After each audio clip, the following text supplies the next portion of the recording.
Buenos días, le damos la bienvenida a todos los que están aquí presentes. Les bendecimos en el nombre de Jesús, también a las personas que nos ven a través de las redes sociales, les bendecimos en el nombre de Jesús. Y hoy traemos un mensaje que esperamos que sirva de bendición para nuestras vidas.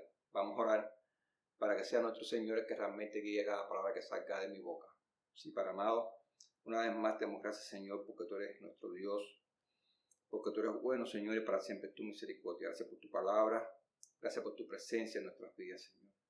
Ponemos ahora este mensaje en tus manos para que tú seas realmente el que lo guíe, Señor. Cada palabra que salga de mi boca realmente sea guiada por tu Espíritu Santo y que no sean mis palabras, sino tus palabras, Señor. Exhortándonos, enseñándonos cada día, Señor.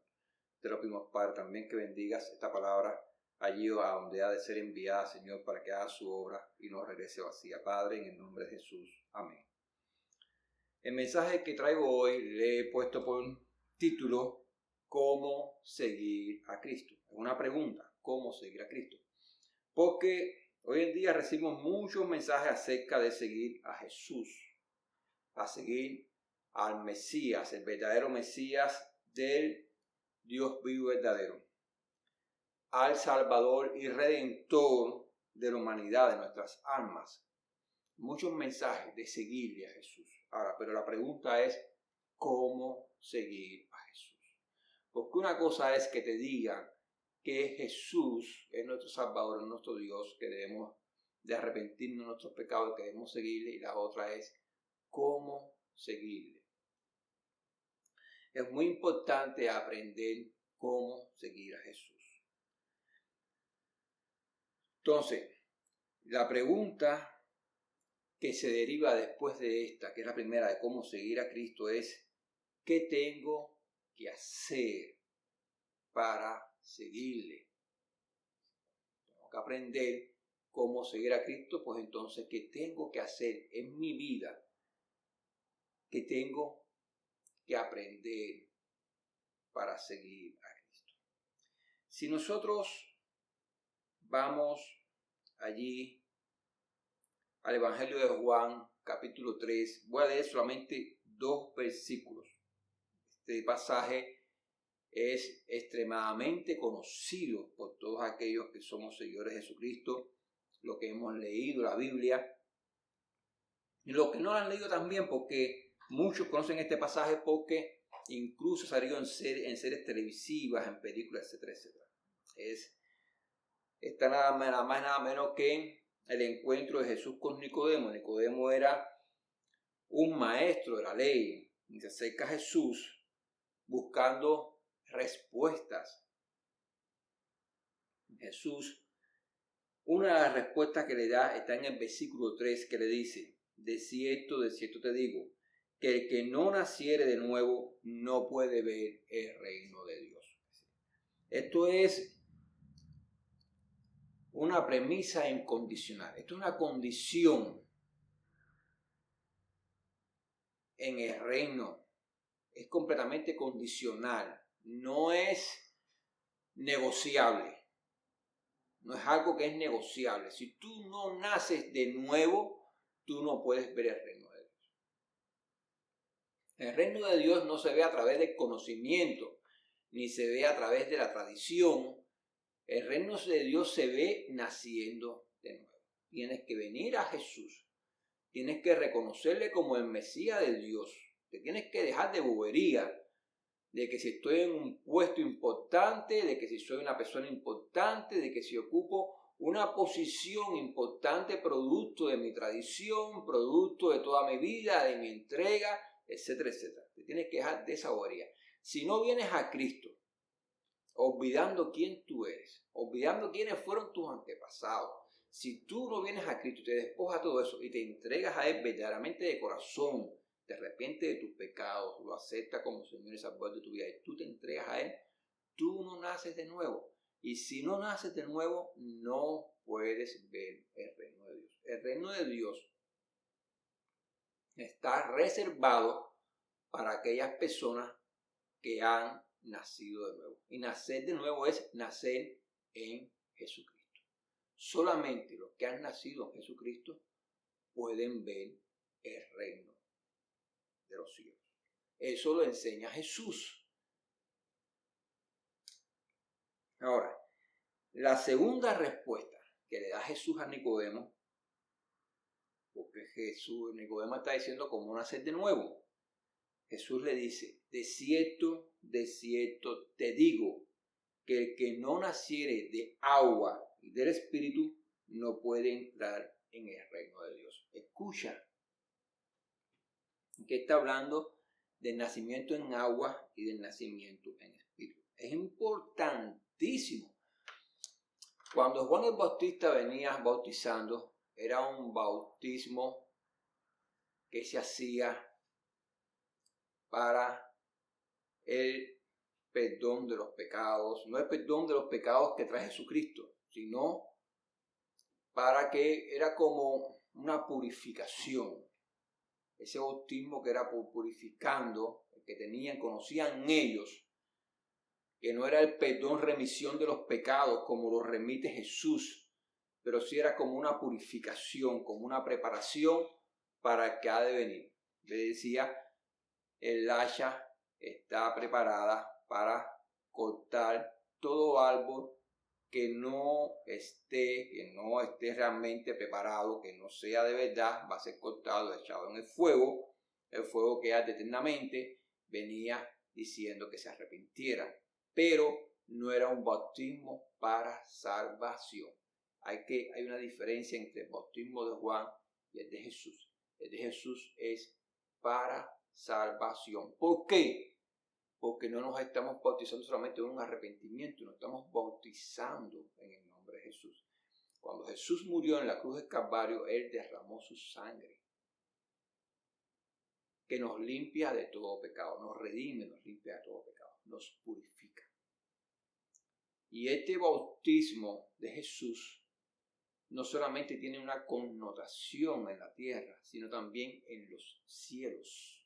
Jesús es la puerta que abre de entrada al reino de los cielos. Por lo tanto, cuando te bautizas en las aguas en el nombre de Jesús, te estás bautizando en su muerte en la cruz, pero también en su resurrección al tercer día de la tumba. Y esto te pone un sello espiritual que no te lo pone otro que no sea el Espíritu Santo que desciende sobre tu vida y te sella.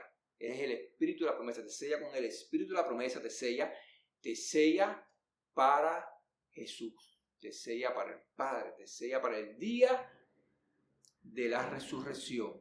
Ese sello te marca como que tú eres de Cristo. Y el sello que estamos hablando aquí tiene la connotación. Los reyes de antes tenían un sello. Cuando ellos sellaban un documento, cuando ellos ponían un sello sobre algo, lo estaban poniendo bajo su autoridad. El documento que llegaba con el sello del rey, la persona que llegaba, aunque no era el rey, tenía la autoridad del rey. Era como que se presentara el rey mismo. Aquello tenía autoridad del rey, tenía una potestad conferida por el rey. Pues nosotros ahora tenemos un sello espiritual en el nombre de Cristo. Sello que pone el Espíritu Santo sobre nuestras vidas. Él nos sella y nos guarda para Cristo. Nosotros estamos guardados para Cristo. ¿Por qué? Porque nosotros hemos confesado nuestros pecados a Cristo. Nosotros hemos confesado que Él es nuestro Señor, que nosotros nos hemos entregado a Él, que es nuestro Salvador. Por lo tanto, nosotros hemos sido separados del mundo. Nosotros hemos sido tomados en las manos de aquel que nosotros confesamos que somos de Él. Es decir, nosotros no somos de nosotros. Para aquellas personas que piensan que ahora estoy en Cristo y soy libre para determinar y para vivir como yo quiero vivir y determinar hacer lo que yo quiero hacer. Nosotros no somos de nosotros somos de Cristo.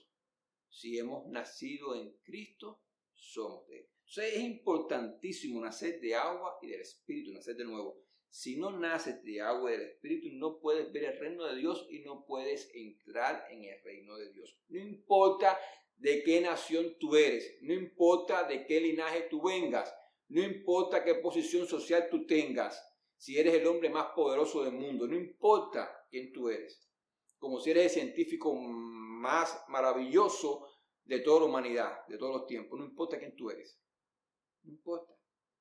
Si has entregado toda tu fortuna a los pobres y has hecho mucha obra de misericordia, de caridad, etcétera, etcétera. Si tú no has nacido de nuevo, si tú no has nacido del agua y del Espíritu, dice la palabra de Dios que tú no puedes ver y que tú no puedes entrar en el reino de los cielos, en el reino de Dios. No puedes, porque allí no se entra por fuerza ni se entra por momento. Allí se entra a través del sacrificio que hizo Jesús en la cruz del Calvario.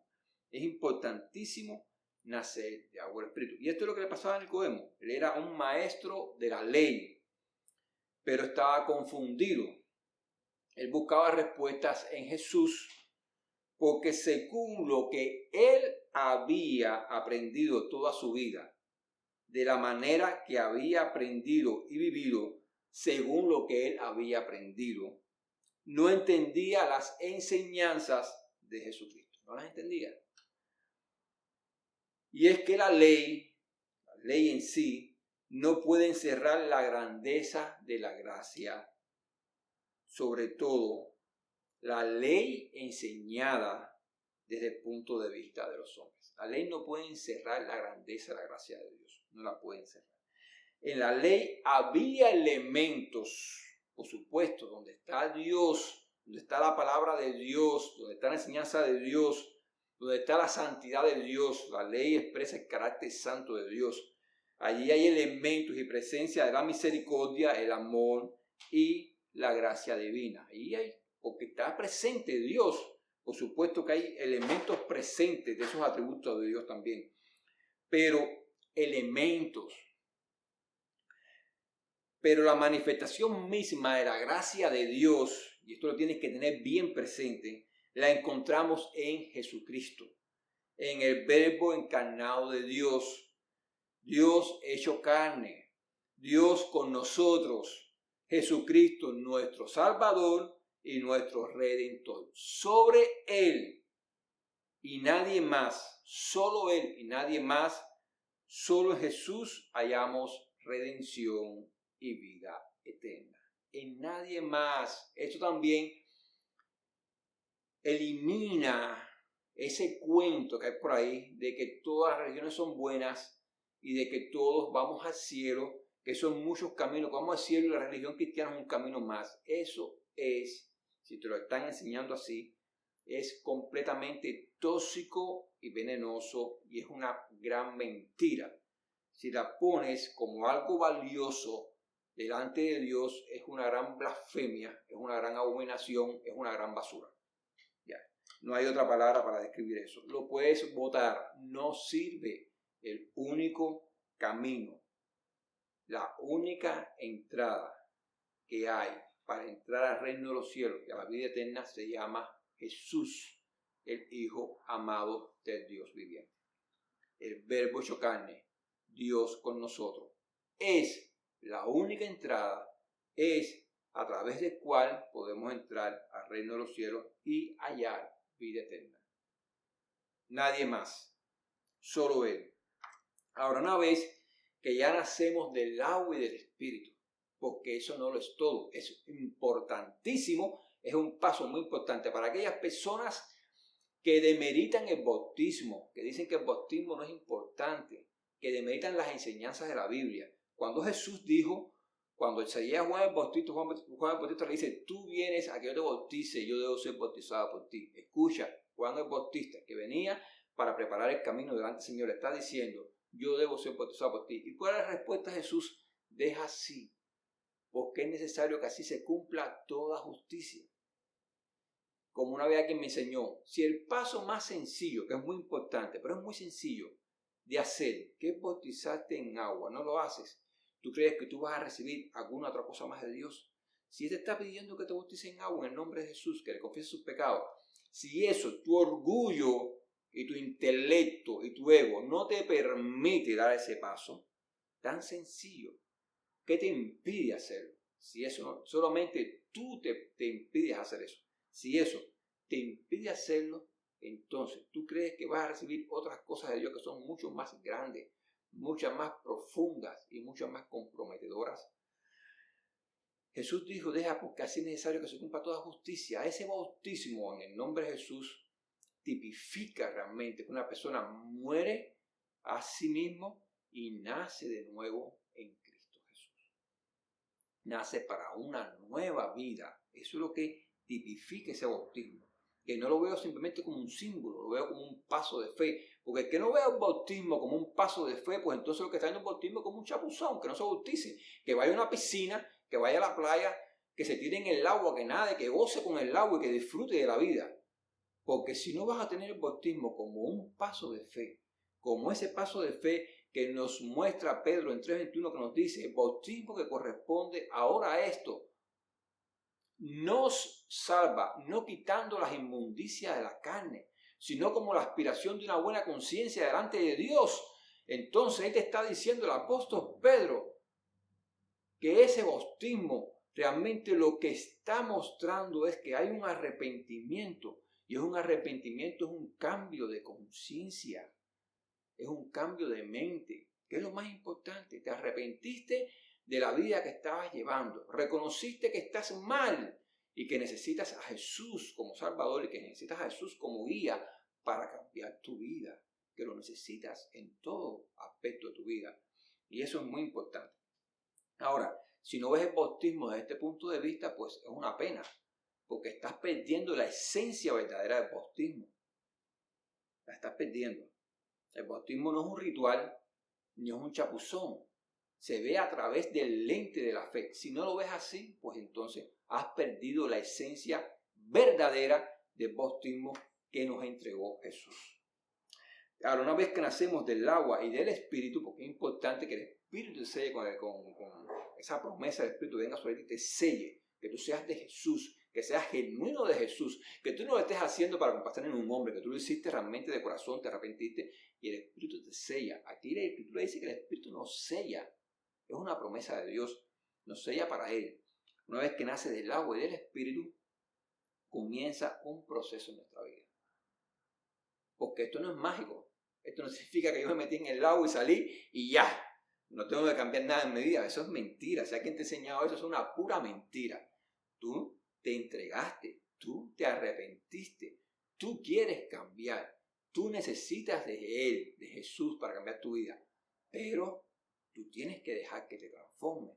Tú tienes que dejar que te renueve. El primer paso ya lo viste. Es importantísimo ponernos en las manos de Jesús. Si no nos ponemos en las manos de Jesús, Él no te puede transformar, no te puede renovar. Pero si tú te entregas a Él, tú le dices, yo soy tuyo, ahora ya tú eres una propiedad de Él, ahora Él puede hacer contigo lo que Él quiera. Y lo que va a hacer es renovarte, porque eres el renuevo. ¿A qué te va a renovar? A su imagen. Estoy aquí, muchas veces lo hemos enseñado. Te va a renovar a su imagen y a su semejanza. Pero tú tienes que declarar que tú eres de Él. Yo soy tuyo. Renuévame, Señor Jesús. Renuévame. Cámbiame conforme a como tú eres. Yo no quiero ser más como yo soy. Yo quiero ser como tú eres. Entonces, ahora que ya eres de Él, entonces Él va a empezar a renovarte. Él va a quitar las cosas de ti que a Él no le gusta y va a poner las cosas en ti que a Él le gustan, que a Él le agrada. Va a comenzar a transformar tu imagen a su imagen. Y esto es un proceso donde en cual entra en presencia, en escena, la negación, donde nos negamos, que no es fácil, porque el negarse el yo, el negar el yo, que es lo que está implicando en nuestra vida cuando nosotros negamos el yo, cuando nosotros matamos el yo, pues nos estamos negando a nosotros mismos y nos estamos matando a nosotros mismos. ¿Qué cosa? Los deseos de la carne. Los deseos de la carne que creció con nosotros, que creció en el mundo, que creció en el mundo de las fiestas, que creció en el mundo de disfrutar la vida de manera humana, de conocer la vida en todo su esplendor, en toda su grandeza, de desear la fama, de desear el poder, de desear las riquezas, pero no te estoy hablando como cosas buenas, sino para disiparlas en nuestros deseos, los deseos de la carne, en los deseos de la carne, en el pecado. y complacernos en eso. Entonces crecimos ahí. El que no ha crecido ahí es una persona extremadamente bendecida. Pero los que han llegado a Jesucristo que llegues con 22 años en tu vida, con 23, con 25, a quien ha llegado mucho más, con más edad mayor, sabe que has recorrido un tiempo en su vida donde ha experimentado una cantidad de cosas, donde ha vivido, donde has participado de muchas cosas, y que tu carne se ha viciado con esas cosas. Tu ser natural se ha viciado con esas cosas. Y ahora comienza un proceso en el cual tú vas a ir siendo purificado de esas cosas y te van a ir quitando esas cosas que no pertenecen a Jesús, que no pertenecen al reino de los cielos y por lo tanto no van a entrar al reino de los cielos. Esa escoria, esa basura que tienes impregnada en ti se va a ir quitando. Esa podredumbre, esa llaga, esa lepra que hay en ti se va a ir sanando, se va a ir curando, pero es parte de un proceso. Jesús viene para sanar, viene para curar, viene para transformar, para renovar. Ahora, es necesario renunciar, pero aquí están las preguntas. ¿Cuánto estás dispuesto a renunciar? ¿Cuánto estás dispuesto a entregar, a soltar, a dejar? ¿Cuánto estás dispuesto a negarte a ti mismo? ¿Y cuánto estás dispuesto a poner a un lado para seguir a Cristo? Porque no solamente estamos hablando de pecado, estamos hablando también de sueños, de aspiraciones, de metas en la vida. Que la mayoría de las personas que he podido escuchar en mi vida que de verdad quieren seguir a Cristo han testificado que han tenido que dejar a un lado esos sueños, esas metas, por seguir a Cristo, por servir a Cristo en un ministerio, etcétera, etcétera. Han tenido que dejar a un lado esas cosas. Entonces, muchas veces nosotros hablamos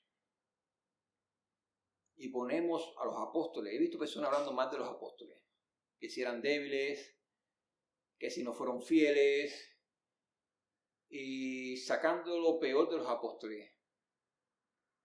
Tenemos que tener en cuenta que ellos eran una persona antes de ser bautizado con el Espíritu Santo y una persona después que recibieron el bautismo del Espíritu Santo. Ellos eran unas personas que querían seguir a Jesús, que seguían a Jesús y que si nosotros leemos las Escrituras, vamos a ver en las Escrituras que ellos abandonaron todo por seguir a Jesús. Para aquellas personas que a veces levantan su ego y se comparan con los apóstoles. Y no te voy a comparar con los apóstoles ya cuando reciben el bautismo del Espíritu Santo, que se encienden en fuego y que salen a predicar abiertamente. Te estoy hablando de los apóstoles, de esos que muchas veces criticamos, que corrieron cuando Jesús fue a ser crucificado, que le negaron, como Pedro que negó 3 veces, que se escondieron, que estaban temerosos. Esos que estaban temerosos, que se escondieron, etcétera, etcétera. Ellos, en ese tiempo, que aún no habían recibido el bautismo del Espíritu Santo, lo habían abandonado todo por seguir a Jesús. Si nosotros vamos ahí a Mateo, también eso lo pueden encontrar en Marcos y en Lucas. Pueden hacer un estudio de la palabra, un exégesis, y buscarlo y leerlo. Vemos ahí en Mateo 19, 27, en adelante al 30, ahí dice, a partir del versículo 27, entonces respondiendo Pedro le dijo, he aquí, nosotros lo hemos dejado todo y te hemos seguido. ¿Qué pues tendremos? Porque este es el pasaje donde viene el joven rico y se presenta a Jesús como, diríamos, como se dice comúnmente, como una monedita de oro, como la última Coca-Cola del desierto, como lo mejor se presenta. Y Jesús le dice, bueno, ya que tú eres, le dice en otras palabras, ¿no? Ya que tú eres tan bueno y que tú eres perfecto, te falta algo realmente para ser perfecto. Vende todo lo que tienes, que es a lo que estás atado, que es a lo que está atado a tu corazón, que está atado a la riqueza. Vende todo eso que tienes y ven y sígueme. Y dice que el joven rico se fue triste, porque todo lo que había hecho en su vida lo había hecho para que las demás personas lo vieran a él, para que vieran qué bueno él era, qué perfecto él era. Pero él venía buscando una perfección mayor y se encontró con la verdad, con Jesús. Y Jesús lo desnuda espiritualmente y lo hace ver realmente como lo que es un pecador con su corazón incrustado en la riqueza y en el poder. Y le dice, vende todo lo que tiene y dáselo a los pobres y ven y sígueme. Pero él estaba tan atado a las riquezas y era tan pobre realmente, espiritualmente, que no tuvo el valor de vender todo lo que tenía, ni la fuerza tampoco tuvo de vender todo lo que tenía para seguir a Cristo. Cristo ahí está revelando que realmente, si él quiere algo de importancia y de valor en su vida, si él quiere transformar su vida a algo verdaderamente que valga la pena, algo verdadero, pues tiene que despojarse de todo aquello que lo ata, que lo lleva en un camino de pecado, en un camino de perdición, y seguir a Cristo. Entonces, ¿cuánto estamos dispuestos a renunciar a nosotros mismos?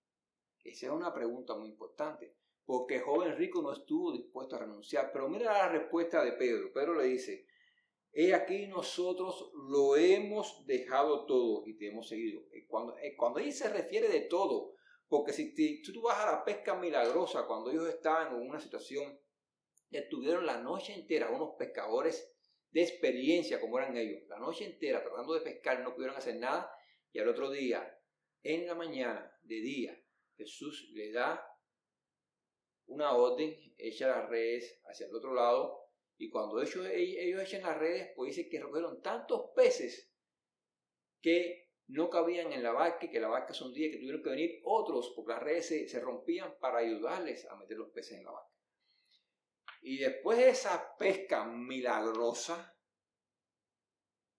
que ellos nunca habían experimentado nada así, que eso les reportaba grandes ganancias, pasar de un punto cero a un punto de tener mucha riqueza, Jesús le dice, sígueme. Y ellos, dejándolo todo, le siguieron. Es muy fácil decir, seguimos a Jesús, pero ¿cuánto estás dispuesto a soltar? ¿Cuánto estás dispuesto a dejar para seguir a Jesús? Y aquí no estamos hablando de personas que hacían un camino perverso y malo, que inclinaban la balanza a su favor para obtener riquezas. Estamos hablando de pescadores, de hombres que fueron bendecidos por el mismo Dios. Y Dios le trajo esta abundancia, esta sobreabundancia, e inmediatamente les llamó a seguirle, les llamó a un ministerio. Y ellos, sin dudar, dice la Escritura, que lo dejaron todo y le siguieron. Y aquí se lo manifiesta Pedro, Señor, nosotros lo hemos dejado todo. Ahí no solamente están las posesiones materiales, no solamente están las riquezas, también está la familia, los padres, las madres, las mujeres, los hijos, todo. Nosotros lo hemos dejado todo por seguirte a ti.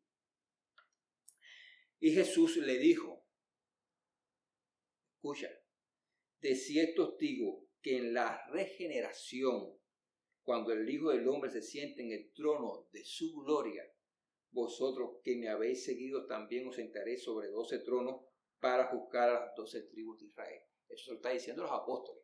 Ya ahí tienen la primera recompensa, la primera promesa. Nada más y nada menos que van a ver tronos preparados en el cielo para los apóstoles de Jesucristo. Estoy hablando para los apóstoles de Jesucristo, los que caminaron con Él, los que lo dejaron todo para hacer con Él. No para cualquiera que se levante mañana y diga que soy apóstol de Jesucristo y tengo un trono en los cielos. La Biblia no dice eso. Dice que son los 12 que Jesucristo escogió. Para esto, va a haber un trono en los cielos para juzgar a las 12 tribus de Israel. La primera promesa, vosotros que me habéis, y dice en el 29, y cualquiera que haya dejado casa, o hermanos, o hermanas, o padre, o madre, o mujer, o hijos, o hijas, o tierras, por mi nombre, recibirá 100 veces más y heredará la vida eterna. Pero muchos primeros serán postreros y postreros primeros. Y aquí está hablando, por supuesto, con este versículo de que viene también la salvación para los gentiles. Ellos van a recibir sus promesas, pero la promesa no solamente es para los judíos. La salvación viene de los judíos, pero los gentiles también alcanzan la promesa. Y la promesa aquí la van a alcanzar tanto judíos como gentiles, aquellos que hayan dejado todo por seguir a Cristo. No porque vienes de un linaje. Escucha, el joven rico no recibió estas promesas y tenía un linaje judío y era judío y había nacido en Israel, de donde venía y de donde vino la promesa del Mesías, de Salvador y de Redentor. No es todo el que va a recibir esta promesa, solamente los que están en Cristo, solamente los que han dejado por seguirle a Él. Son los que reciben esta promesa. Sí son condicionales. Para aquellas personas que dicen que las cosas de Dios no son condicionales y que esto, como si todo fuese gratis, no veo en la Biblia que eso es así. No veo que es incondicional la salvación. La salvación tiene una condición. Te tienes que arrepentir de tus pecados y recibir a Jesucristo como Señor y Salvador de tu vida. Si no pasas esa condición, no tienes salvación. Es como una persona que tiene un boleto en su mano para viajar en avión. Tiene un boleto en su mano, pero llegado un momento, decide usar el boleto y no tomar el avión. Se le fue el avión y no llegó al destino que tenía que llegar. Pues esa es la salvación. Dios nos pone un boleto gratis a todo el mundo en la mano, pero tienes la condición de usar el boleto. Si no lo usas, pues no vas a llegar al destino de la vida eterna. El boleto es Jesús. Dios entregó un boleto gratis para todo el mundo, pero tiene una condición: que te arrepientas de tus pecados a Jesús y que lo reconozca como Señor y Salvador de tu vida. Sí tiene una condición. No es incondicional. No es así de que no hay ninguna condición para recibirla, porque entonces estaríamos entrando en la tradición de que me tiraron agua cuando era niño, que tenía meses, que ni siquiera sabía que era Jesucristo y soy salvo. No importa lo que haga en mi vida, si después me convierto en un criminal, en un violador, en un pedrastra, en un asesino, en un terrorista, no sé lo que me convierta, en un degenerado en la humanidad. Pero ya eso es salvo porque me tiraron agua cuando tenía 2, 3 días nacido, 7 días nacido. Ya eso es salvo, ya soy cristiano. Eso no es ser cristiano y eso no es ser salvo. Eso es una gran mentira también. Si te vendieron ese conocimiento como una verdad, pues te han engañado, te han tomado de bobo, te han tomado de tonto, porque eso no es lo que dice la Biblia. La Biblia dice que tenemos que arrepentirnos, por cuanto todos hemos pecado, todos hemos sido destituidos de la presencia de Dios, de la gloria de Dios. Tenemos que arrepentirnos de nuestros pecados y recibir y reconocer a Jesucristo como el Mesías de Dios, como el Salvador, como el Redentor, aquel que viene a redimirnos, aquel que viene a lavarnos de nuestros pecados, aquel que viene a darnos vida eterna. Solo Él. Por lo tanto, es importantísimo que tengas presente esto. No es porque tú vengas de un linaje que sea judío, que hayas nacido en Israel y que toda tu familia haya sido judíos de pura cepa, que tú eres salvo. Eso no es así. Los apóstoles eran judíos y tuvieron que recibir a Jesucristo como Señor y Salvador. El joven rico era judío, no lo recibió, pues ¿con qué se quedó? Con lo que él amaba, con sus riquezas y con su linaje. Eso no es así. No es una condición humana la que te da entrada al reino de los cielos. Lo que te da entrada al reino de los cielos es tu arrepentimiento y tu entrega a Jesús como Señor y Salvador.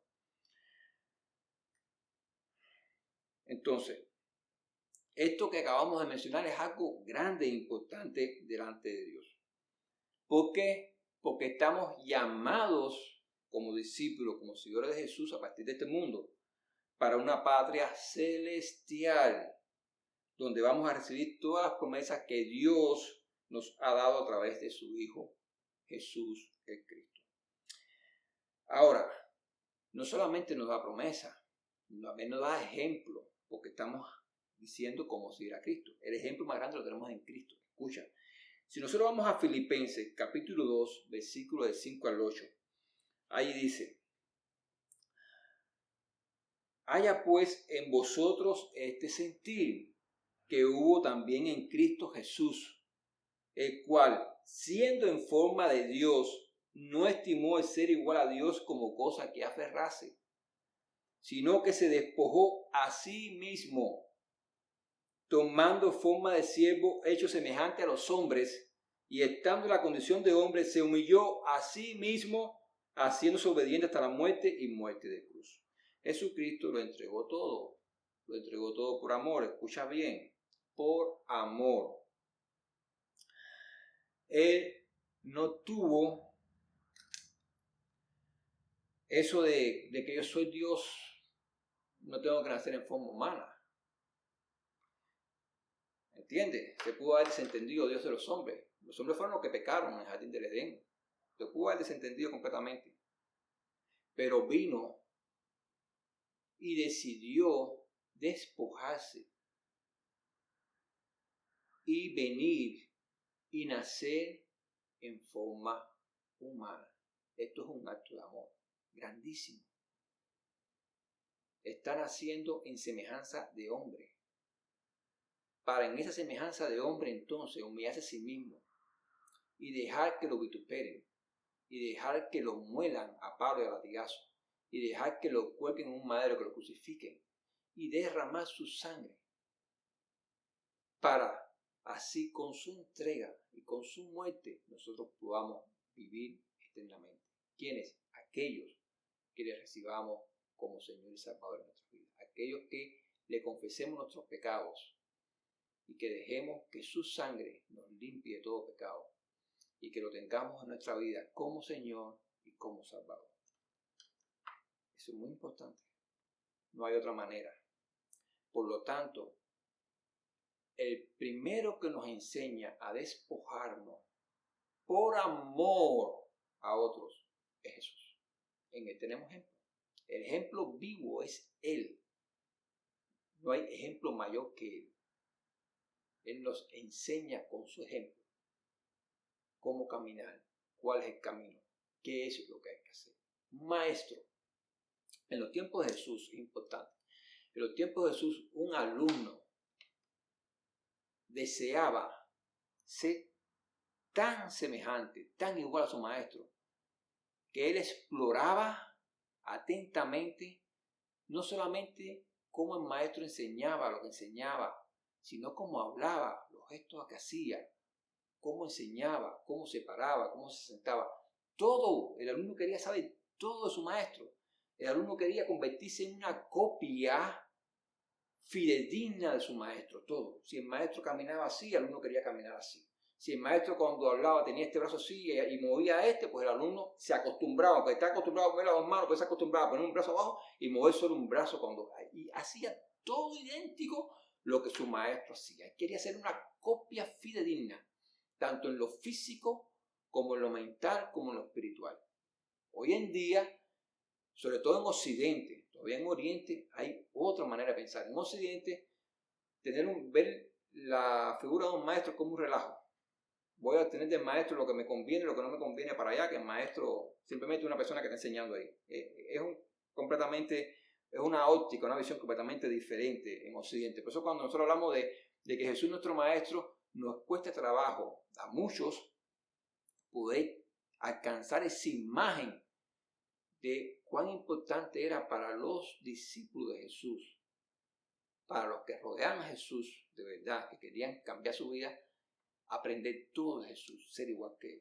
¿Y qué es el significado realmente de ser un maestro espiritual o de ser el maestro como es Jesús para nuestras vidas? Nosotros debemos aprender todo de Jesús. Y lo primero que la Biblia aquí nos está enseñando, nos está modelando, que Él no estimó el ser igual a Dios como cosa que aferrarse, sino que se despojó a sí mismo y se hizo hombre. ¿Por qué? Por amor a nosotros. Es una gran enseñanza que Jesús nos está transmitiendo aquí. Que aquí el apóstol Pablo está plasmando en Filipenses aquello que Jesús modeló con su testimonio vivo. El apóstol Pablo nos lo está describiendo y nos lo está transmitiendo. En la carta de Hebreos, ahí continuamos el ejemplo de Jesús. Vamos al capítulo 12, versículo 1 al 2. Dice, por tanto, nosotros también, teniendo en derredor nuestro tan grande nube de testigos, despojémonos de todo peso y del pecado que nos asedia y corramos con paciencia la carrera que tenemos por delante, puesto los ojos en Jesús, el autor y consumador de la fe, el cual, por el gozo puesto delante de él, sufrió la cruz, menospreciando el oprobio, y se sentó a la diestra del trono de Dios. Por el gozo puesto delante de él. El gozo, por supuesto, el gozo de haber cumplido con lo que el Padre le encomendó, de haber acabado la obra que el Padre le encomendó, de haberse constituido el Redentor de la humanidad, para que todo aquel que en él crea no se pierda, mas tenga vida eterna. Ese gozo le hizo sufrir el oprobio y el dolor de la cruz. Ese gozo. Lo que él veía adelante. Tenía puesta su vista adelante en la meta. Es otra gran enseñanza que nos enseña Jesús. Porque si nosotros nos vamos a centrar en lo que estamos padeciendo ahora en el día, en lo que estamos sufriendo, en lo que nos toca padecer, pues entonces eso nos va a impedir mirar hacia adelante. Nuestra vista se nubla inmediatamente. Y comenzamos a mirar alrededor y nos empezamos a hundir como se hundió Pedro en medio de la tormenta. Pedro le dijo a Jesús, si tú eres el Señor, manda a que yo vaya a ti sobre las aguas. Y Jesús le dijo, ven. Jesús le dijo, ven, hay una orden de autoridad. Porque ahora no vas a caminar por las aguas porque tú quieres caminar, sino porque yo estoy dando la orden y la autoridad para que tú camines sobre las aguas. Pero cuando Pedro, haciendo uso de esa autoridad, comienza a caminar hacia Jesús, dice que en el momento comenzó a escuchar los vientos y a mirar las olas, a poner su vista en la tormenta, en las fuertes olas. ¿Y qué le pasó? Comenzó a hundirse. Y tuvo que clamar, Señor, sálvame, porque me hundo. Se ahogaba. Y Jesús tuvo que venir en su auxilio. Lo mismo, si nosotros comenzamos a mirar lo que nosotros pasemos diariamente y comenzamos a concentrarnos en lo que nosotros vivimos, nuestras necesidades, nuestros problemas, lo que nos estamos sufriendo, que no es que nos guste sufrir esto, que nos gocemos en ese sufrimiento, entonces es una tormenta, nos empezamos a hundir en nuestros problemas, en nuestro dolor, en nuestro sufrimiento, y quitamos la vista de Cristo y nuestra vista se nos nubla. Tenemos que clamar, Señor, sálvanos, que me hundo, nos hundimos, para que Él venga en nuestro socorro, en nuestra ayuda. Es importantísimo. Aquí vemos que así como Jesús se despojó, hay una exhortación a que nosotros lo imitemos y nos despojemos también. Y que corramos con paciencia la carrera que tenemos. ¿Por dónde? Por delante. Esto significa que no te puedes parar a mirar la tormenta. Tú tienes que seguir caminando hacia Cristo. Cristo es tu meta. Y tienes que llegar a Él. La vida eterna es tu meta. La salvación es tu meta. Tienes que llegar a Él. Sí, estamos salvos en Cristo, pero es un caminar. Y tienes que seguir caminando. Eso de que ya nos bautizamos, de que no tenemos que hacer nada, de que nada de lo que nosotros hagamos importa, que de todas maneras nosotros somos incompetentes y que no somos dignos porque somos pecadores. Yo no sé quién vino con esa doctrina y la quiere meter dentro de la iglesia, cuando la Biblia dice que tenemos que ser firmes, que tenemos que ser pacientes, que tenemos que correr la carrera que tenemos por delante, que tenemos que despojarnos de todo peso y del pecado que nos asedia. Lo está enseñando aquí en Hebreos y nos ratifica, puesto los ojos en Jesús, el autor y consumador de la fe. Que así como Él caminó y vivió, nosotros tenemos que caminar y ser. Es parte del proceso de la transformación. Sí, lo más importante es la salvación, venir a Jesús y salvarnos. Pero esto es un proceso. No te puedes desconectar de este proceso. No te puedes desconectar. Es como un avión que hace escala en un aeropuerto. y una persona se baja y el avión se le baja. Tampoco llegó al final de su destino. Dejó que el avión se le fuera, se descuidó, no prestó atención, no valoró lo que tenía, se descuidó, se le fue el avión, no llegó. Entonces, no podemos descuidarnos.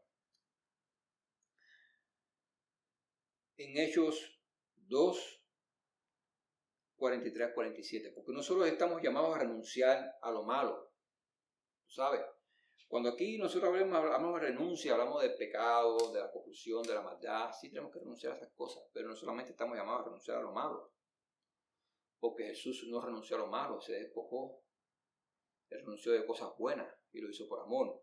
Si nosotros vamos ahí a Hechos 2, 43, 47, dice, y sobrevino en Hechos de los Apóstoles. Esto es un momento en que momentos antes se derramó el Espíritu Santo en el aposento alto, ellos fueron llenos del Espíritu Santo, había fuego en sus corazones, ellos salen a predicar, ellos están predicando, se convierten más de 3,000 personas, y dice, y sobrevino temor a toda persona, y muchas maravillas y señales eran hechas por los apóstoles. Todos los que habían creído estaban juntos, y los repartí, y tenían en común todas las cosas. Es decir, nadie decía ser suyo lo que tenía, tenían en común todas las cosas. Y vendían sus propiedades. Escucha, hoy en día lo que hay es un espíritu de acumular más. Pero esta gente vendían sus propiedades y sus bienes y los repartían a todos según la necesidad de cada uno. Y perseverando unánimes cada día en el templo y partiendo el pan en las casas, comían juntos con alegría y sencillez de corazón, alabando a Dios y teniendo favor con todo el pueblo. Y el Señor añadía cada día a la iglesia a los que habían de ser salvos. No me voy a meter aquí para profundizar mucho en este tema. Este tema se puede enseñar mucho sobre lo que está pasando hoy en día, sobre el tiempo y la ofrenda en la iglesia, sobre la ofrenda, que realmente es ofrenda, sobre el dar. Se puede enseñar mucho, pero no me quiero meter aquí. Pero aquí ustedes ven que la gente no decía de ser suyo nada de lo que tenía, sino que vendían sus propiedades. Y realmente, ¿qué hacían cuando vendían sus propiedades? Lo traían a los pies de los apóstoles. En otra parte de Hechos de los Apóstoles ahí lo describen, lo traían a los pies de los apóstoles y lo ponían, porque eran las autoridades en la iglesia. Y los apóstoles entonces lo daban y los repartían según sus necesidades. Así es como vivían los primeros cristianos.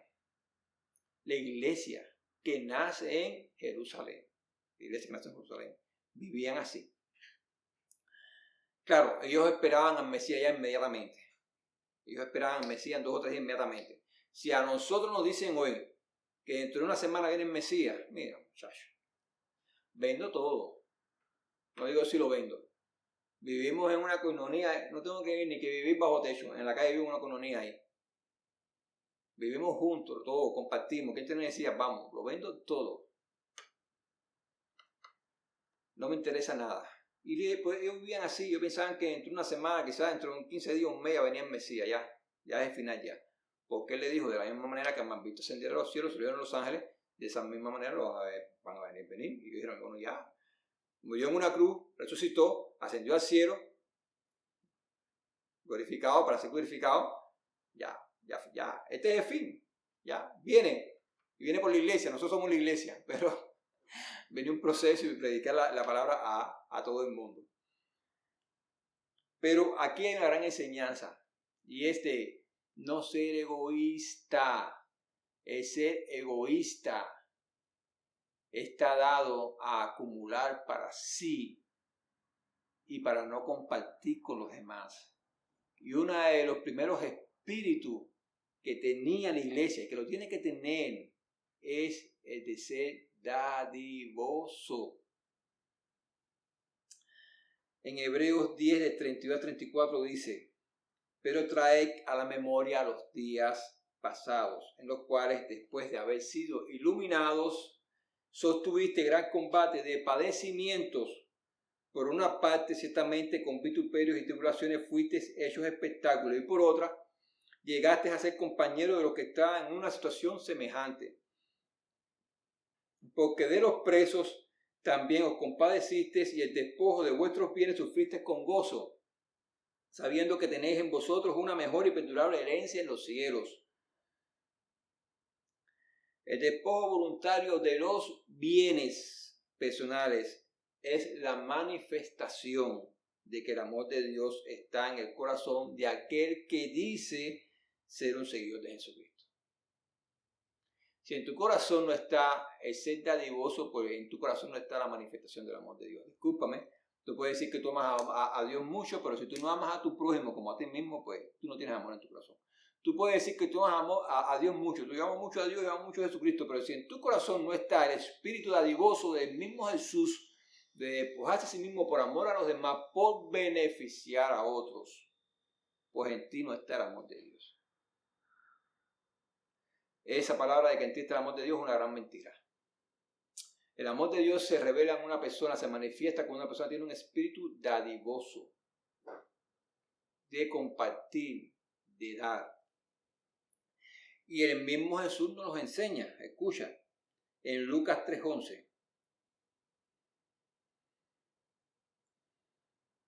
Y respondiendo les dijo, el que tiene 2 túnicas, dé al que no tiene, y el que tiene que comer, haga lo mismo. Este es el mismo Jesús enseñándonos qué es un corazón que ama, cómo según se manifiesta un corazón del que ama. Tienes que ser dadivoso, no solamente no, porque yo le doy a él bendición, porque yo oro por él, porque yo le predico la palabra de Dios, yo le prediqué la palabra de Dios para que conozca a Dios. Muy importante, eso es lo más importante. Lo más importante es eso, que conozca a Jesucristo como Señor Salvador, que se entregue. Pero está en la calle, está desnudo, tiene frío, tiene hambre. ¿Y qué vas a hacer? Pongo la mano sobre él y oré y que Dios lo bendiga. Viré la espalda y me fui. Tienes 2 abrigos, ¿por qué no le diste uno? Puedes comprarle un bocado de pan, le puedes dar pan, ¿por qué no se lo diste? Ah, no, Dios es todopoderoso, que lo bendiga, que lo alimente, que lo vista. Ya yo cumplí mi parte. No es así. No es así. Discúlpame si piensas de esa manera, pero no es así. Jesús vino para salvarnos, para traernos salvación. Pero también se encargó de enseñarnos. El que tenga 2 túnicas o 2 trajes, vamos a dar trajes, porque en aquel tiempo eran túnicas, era el vestuario. Imagínate que tenía 2 túnicas. Quizás tenía una de reserva porque se le ensuciaba la otra para lavar la que estaba sucia. O quizás la tenía de reserva para cuando la otra se empezara a envejecer, se empezara a romper, ponerse la otra, en lo que encontraba otra. Pero ¿cuál es la enseñanza de Jesús? No sé si está bien que tenga 2 túnicas, espera tener la tercera, y cuando tenga la tercera entonces, para que tengas una de reserva, coge la tercera y se la puedes dar. No, Jesús no enseñó eso. Jesús dijo, el que tiene 2 túnicas, denle una al que no tiene. Y el que tenga pan, parta su pan con el hambriento, comparta también su pan. Eso fue lo que Jesús nos enseñó. Ahí se manifiesta el amor de Dios. Si ese espíritu dadivoso, a ese punto, Jesús lo está resumiendo al punto más pequeño. No está diciendo que tienes un closet lleno de trajes de ropa, un closet lleno de zapatos, y entonces esa camisa, en caso de los hombres, o esa blusa que te va a quitar en caso de las mujeres, Dios la va a ver como una gran obra de misericordia, que no quita que sea una obra de misericordia. Jesús lo está llevando al punto mínimo a la persona que tiene 2 camisas o a la mujer que tiene 2 blusas. Le está diciendo, dale una al que no tiene. Y eso, cuando lo miramos desde el punto de vista, tú puedes decir, es duro, pero es la enseñanza de Jesús. Jesús no está diciendo que tú eres un hombre rico, que vives en una mansión, o que eres un comerciante, que tienes abundancia, y que puedes extenderle un plato de comida, el mismo que le extiende a tu siervo, a una persona que está en la calle. Jesús está diciendo que tú eres una persona de a pie, una persona que tienes para comer un pan cada día, que te tienes que preocupar por el pan de mañana, que no sabes qué vas a comer mañana, y que si ves a alguien que tiene hambre, que parta tu pan, que comparta tu pan con el hambriento. Esas son las enseñanzas de Jesús. Si en tu corazón no ha llegado al punto ese, pues te tengo que dar la mala noticia que en tu corazón hay egoísmo. Hay avaricia. Cuando una persona piensa en él primero, piensa en el segundo, en el tercero, en el cuarto, en el quinto y en él siempre, pues en su corazón no está reinando Jesús y en su corazón hay avaricia. Desgraciadamente es así. Y las enseñanzas de Jesús son para romper todo yugo de maldad, para raer, para arrancar realmente en nuestros corazones la maldad, la avaricia, el egoísmo, que son muy contaminantes y que son muy tóxicos y que son raíces también de toda maldad. Mucha maldad se ha gestado en el mundo producto del egoísmo y de la avaricia. En Hechos 20:35, ahí nos enseña, ahí está hablando el apóstol Pablo, dice: en todo os he enseñado que trabajando así se debe ayudar a los necesitados y recordar las palabras del Señor Jesús que dijo: más bienaventurado es dar que recibir. Hay más bienaventuranza en dar que recibir. Cuando tú das, cuando te despojas por amor a otro. Pablo no solamente no hace uso de su derecho como apóstol, sino que trabaja con sus manos. Y no solamente no hace uso de su derecho como apóstol, porque él en una carta lo escribe: ¿acaso yo soy diferente a los otros apóstoles? ¿Acaso si yo les doy a ustedes lo espiritual, acaso no puedo cosechar de ustedes lo material? ¿O es que tú piensas que realmente delante de Dios pon una balanza, qué tiene mayor peso delante de Dios, lo espiritual o lo material? Cuando estaba Jesús en casa de Marta y María, y Marta estaba afanada con todas las cosas materiales para servir en todo el servicio material, y estaba afanada, y mira a María sentada a los pies de Jesús recibiendo la enseñanza de lo espiritual, y dice: maestro, le dice a Jesús, mi hermana no me ayuda. Y Jesús le responde: Marta, María ha escogido la mejor parte. El mismo Jesús da la respuesta. Lo espiritual tiene un peso contundentemente mayor que lo material. Y Jesús no le resta peso a los materiales, pero deja por claro, bien sentado, que nunca va a estar a la altura. Lo material va a estar a la altura de lo espiritual. Nunca. Y el apóstol Pablo, aquí en Mileto, no solamente no hace uso de su derecho como apóstol, sino que el fruto que obtiene del trabajo de sus manos lo comparte con los demás. Él va más allá. No solamente hace uso de lo que le pertenece, sino que lo que él logra obtener con el fruto de su trabajo lo comparte con los que no tienen. Y les enseña esto. Y les dice: Jesús nos enseñó que más bienaventurado es dar que recibir. Él era un seguidor fiel de Jesucristo, Pablo. Pero no era perfecto, no lo reconoce. Tienes que entender que la pasada manera de vivir siempre nos va a visitar. En Efesios 4, versículos del 22 a 24 dice: en cuanto a la pasada manera de vivir, despojaos del viejo hombre que está viciado conforme a los deseos engañosos, y renovaos en el espíritu de vuestra mente, y vestíos del nuevo hombre, creado según Dios en la justicia y santidad de la verdad. Aquí es donde está, para que muchos dicen: no, ¿quién habla de ese proceso? ¿Quién está hablando? Que la Biblia dice que Jesucristo es la salvación que te entrega a él y ya. No, aquí está hablando de un proceso. Dice: despojados del viejo hombre, la vieja forma, la vieja manera pasada de vivir, y vestidos del nuevo hombre. Eso es un proceso donde tú tenías a ti mismo, donde tú te renuncias a tu pasada manera de vivir y te vistes del nuevo hombre conforme a la verdad de Cristo. Renunciar a las costumbres que teníamos antes de conocer a Cristo y adoptar en nuestra vida nuevas costumbres conforme a las enseñanzas de Jesucristo. Lo que nos está enseñando el pasaje es haber decidido renunciar al viejo hombre. Mira cuántas cosas nos enseña aquí la palabra de Dios. Nos enseña no solamente a despojarnos de las cosas malas, recibir las buenas, sino también es una lucha, porque la pasada manera de vivir te va a visitar. Tú sabes que te visita. te visita.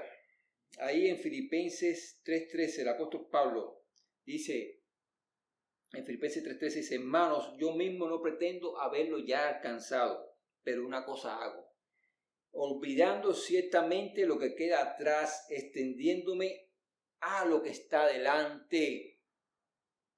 El pasado siempre te va a visitar, eso no lo tengas por duda, y te va a recordar tu pasada manera de vivir, de pensar, los sueños, las aspiraciones que tenías por cumplir, que se quedaron ahí, en stand-by, la dejaste ahí, por seguir a Cristo, por tu ministerio, pues el pasado te lo va a recordar.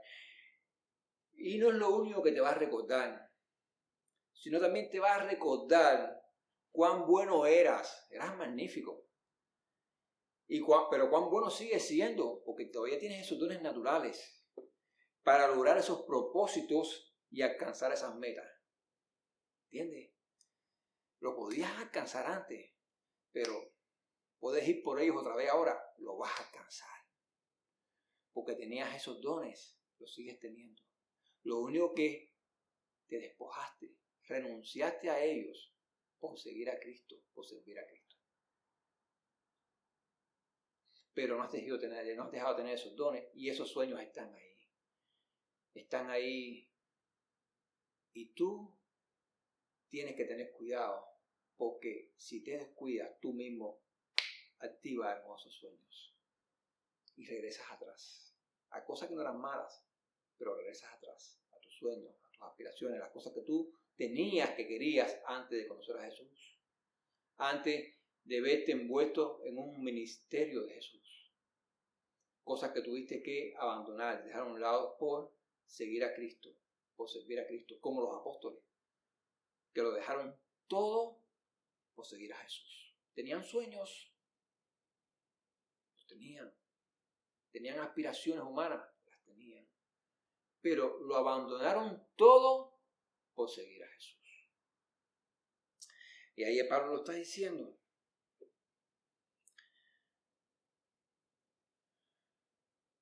Dice Pablo en Filipenses 3, de 4 al 9. Ahí Pablo está renunciando a su pasado, al pasado que viene a visitarle. Pablo hace mención de él, dice, porque había muchos que estaban alardeando de su linaje, tú sabes, había muchos judíos, que si la ley, que si el linaje, que tienes que guardar los mandamientos. Y hoy en día hay muchas personas que andan también en esa bobería de que nosotros somos los que guardamos todos los mandamientos, por eso que somos los que estamos a la verdad. Cristianos judaizantes que se quieren justificar por los mandamientos de la ley. No hay justificación en los mandamientos de la ley, señor, señora, no lo hay. Regresar a la ley es desconectarse de la gracia.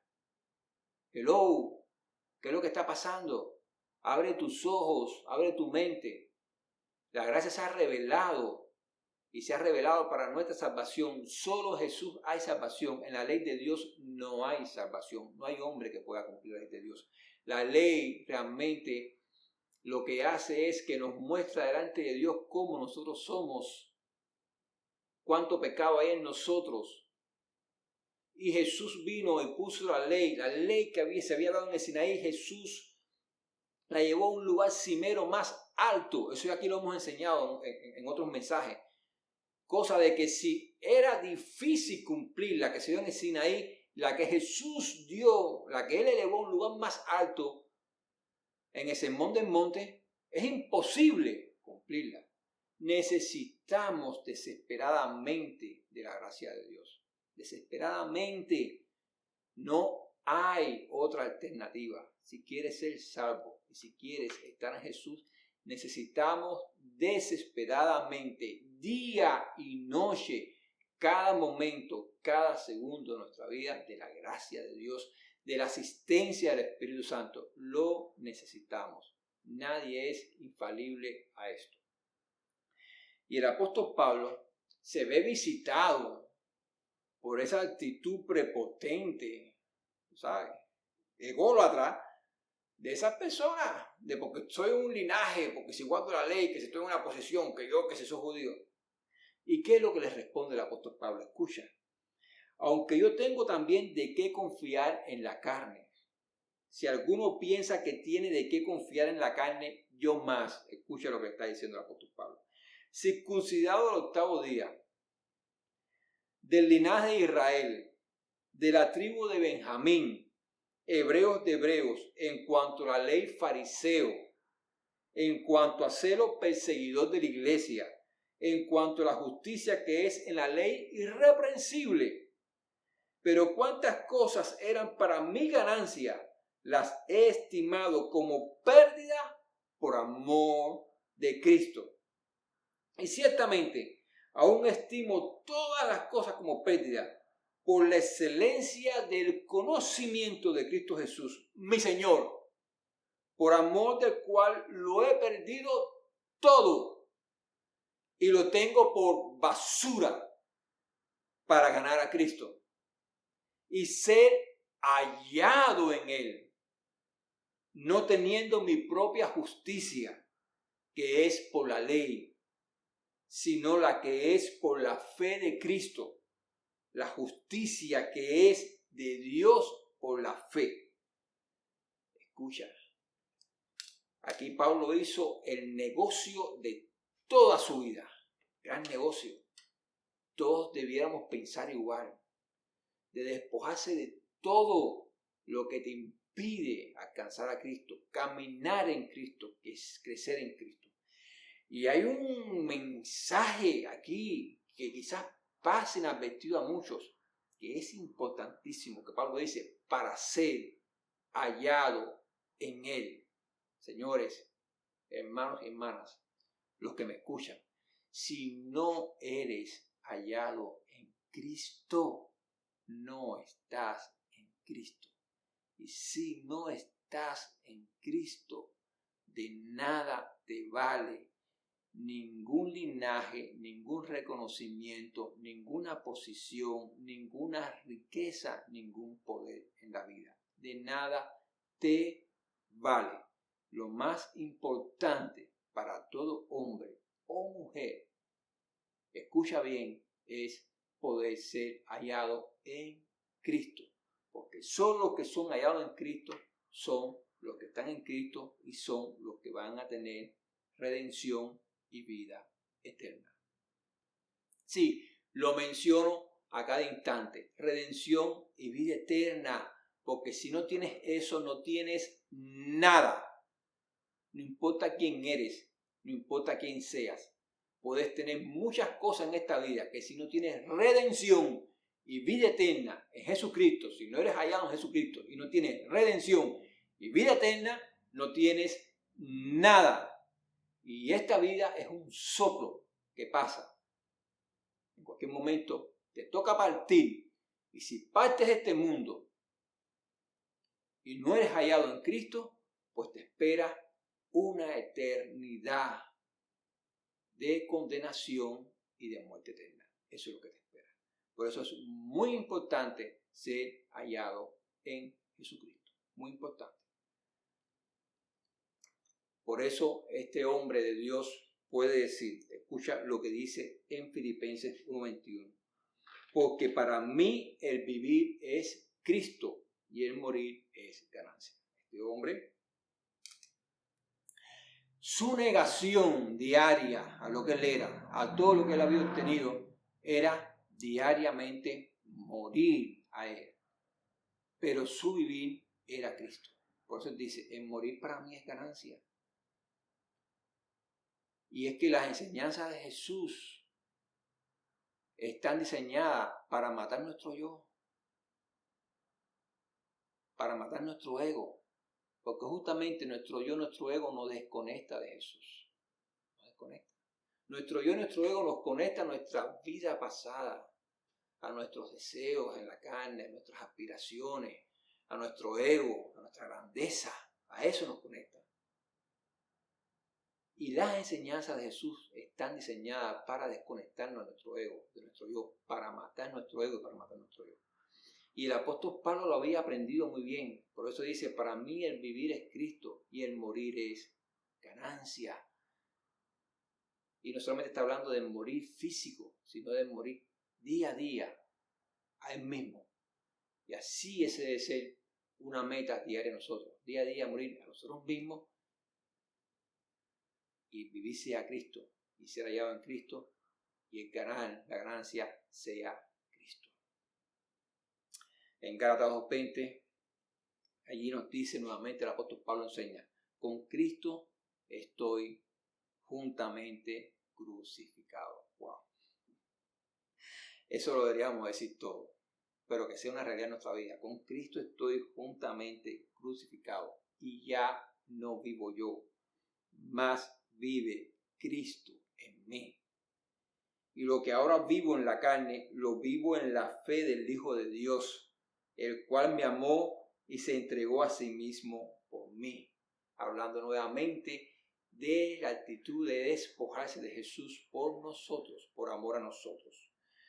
Ahora, ya hemos visto todos estos ejemplos, tanto de Jesús como de los apóstoles y del apóstol Pablo, de toda su renuncia, de todo su despojo. Pero aquí ahora se establece una gran pregunta: ¿cuántos estamos dispuestos a renunciar, a negarnos a nosotros mismos por seguir a Jesucristo? ¿Cuántos estamos dispuestos? Jesucristo es la manifestación máxima de la misericordia, del perdón y del amor de Dios para con nosotros. Sin Jesús estamos completamente perdidos. No hemos sido hallados en Jesús, estamos perdidos. Con Jesús tenemos redención y perdón para nuestros pecados.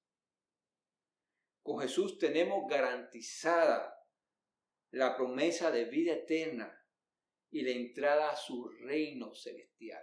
Con Jesús.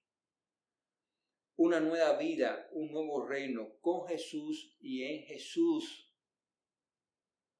Solo con Él y a través de Él. Solo con Él y a través de Él. Él dijo: yo soy el camino, la verdad y la vida. Y nadie va al Padre si no es a través de mí. Nadie va al Padre si no es a través de Jesús. Eso es un cuento de que tú estás en otra religión, que eres muy bueno, que rezas mucho, que haces muchas oraciones y cuando te mueras vas a ir al cielo porque te lo ganaste, porque tienes mérito. Eso es un cuento de camino. Solo Jesús es el camino. Escucha, yo no voy a decir que menos mérito, porque tampoco voy a decir que eres más malo. Pero de todos los que nos enseña la Biblia allí, de los apóstoles, de las mujeres que seguían a Jesús, el que vino a ser el primero en entrar en el reino de los cielos era uno que tenía menos mérito que toda esa gente, que fue un ladrón que estaba en una cruz crucificado a su lado. Pero en el momento agonizante de morir desde esa cruz, clamó a Jesús, clamó por auxilio a Jesús y le pidió estar con él en su reino. Acuérdate de mí cuando estés en el paraíso. Jesús, cuando estés en tu reino, Jesús le dijo: ciertamente te digo que estarás conmigo en el paraíso. Fíjate, no es por mérito. Si fuera por mérito, Jesucristo hubiese dicho de la cruz: lo siento mucho, llegaste tarde. Pero no le dijo eso, porque Jesús vino justo para los que hemos llegado tarde, que somos tú y yo.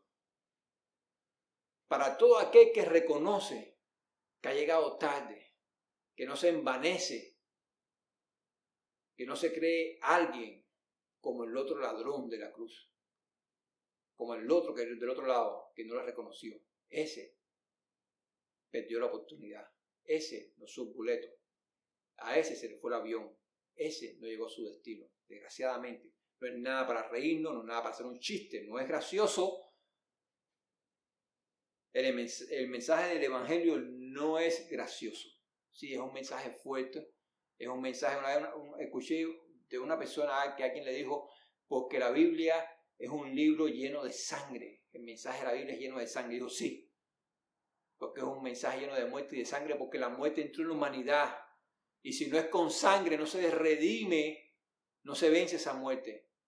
Porque entró sangre y con sangre se limpia la sangre. Y la sangre del Hijo de Dios vino para redimir todo pecado y para que no se derrame más sangre. Para eso vino. No hay otro Dios verdadero, no existe otro reino celestial. Eso de que hay otras religiones que tú vas ahí y te vas a encontrar con no sé cuántas vírgenes, que si Dios, ese Dios es un Dios falso. El único Dios verdadero es el Dios de la Biblia, el que se manifestó a los hombres.